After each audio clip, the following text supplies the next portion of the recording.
नाकाला dragon fruit लागेपर्यंत खाणारा हा पोरगा एक दिवस व्यवस्थेच्या नाकात दम करेल असं कधी वाटलं नाही. हा जो व्हिडिओ पाहताय हा व्हिडिओ आहे रविराज साबळे पाटील याचा.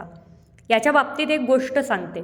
तुम्ही ऐकलं असेल की आंधळ्यांच्या शहरामध्ये ज्याप्रमाणे आरसे विकले जातात आणि टकल्यांच्या शहरामध्ये ज्याप्रमाणे कंगवे विकले जातात, अशी राजकीय स्थिती सध्याच्या महाराष्ट्राची आहे. आणि या सगळ्या स्थितीवरती योग्य आणि खरं आणि निर्भीड भाष्य जर कोण करत असेल तर हा रविराज साबळे करतो. धमक्या येणं साहजिक आहे, कोणीतरी काहीतरी घाण मेसेज करणं साहजिक आहे, पण ते म्हणतात ना, जो नडला त्याला बराबर फोडला. आणि ह्याने वेळोवेळी प्रत्येकाला जशास तशा भाषेत उत्तर दिले.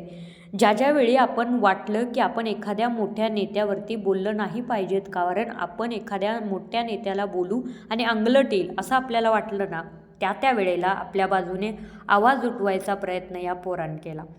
मी एवढंच सांगेन की अशी मुलं सहसा शोधून मिळत नाही.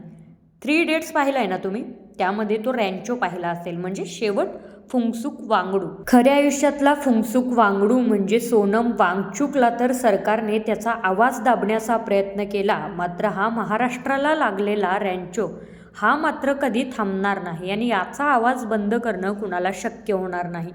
माझी याची काहीही ओळख नाही, मी याला कधी पाहिलं नाही आणि याच्याशी कधी बोललेही नाही, पण जेव्हा जेव्हा सोशल मीडियावरती या पोराला मी बघते तेव्हा एकच गोष्ट कळते की महाराष्ट्रामध्ये सुद्धा इथल्या न्यायव्यवस्थेवरती, इथल्या सरकारवरती आवाज उठवणारा प्रत्येक घरात हा मुलगा एक माणूस तयार करू शकतो आणि ती जिद्द या माणसामध्ये आहे.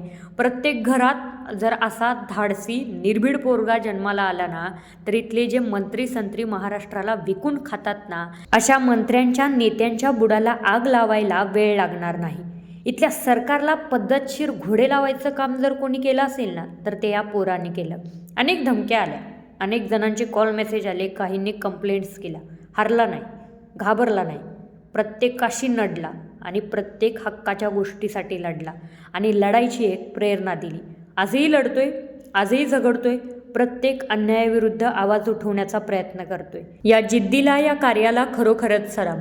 प्रत्येक घरात, प्रत्येक गावात एक जरी असा रविराज साबळे पाटील तयार झाला ना, तर मग या महाराष्ट्राला विकून खाणारी जी राजकीय नेत्यांच्या नावाची कीड लागलेली आहे, ती कीड मुळापासून उपटून काढायला फार वेळ लागणार नाही.